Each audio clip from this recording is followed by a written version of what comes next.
সাংগঠনিক সাময়িক এই যে নীতিমালার আলোকে ছোটখাটো কোনো বিষয় পরামর্শের দরকার হয়, এতে সভাপতি সেক্রেটারি আপনারা যে পরিষদটা গঠন করবেন এই পরিষদ বসে তার পরামর্শ করতে বসা হবে। আপনারা যেটা এই সুরা কমিটিতে যেটা পাশ করে দেবেন এর বাইরে নীতি নির্ধারণী সিদ্ধান্ত নেওয়ার ক্ষমতা থাকবে ইনশাআল্লাহ।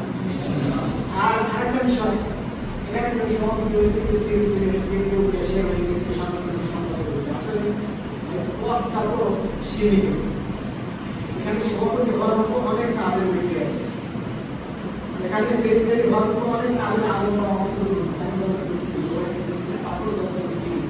অনেক কাজের লোক আছে, কিন্তু সবাইকে তো আর দেওয়া সম্ভব নয়, সবাইকে তো আর দেওয়া সম্ভব। আমার মন্দির আমি হলো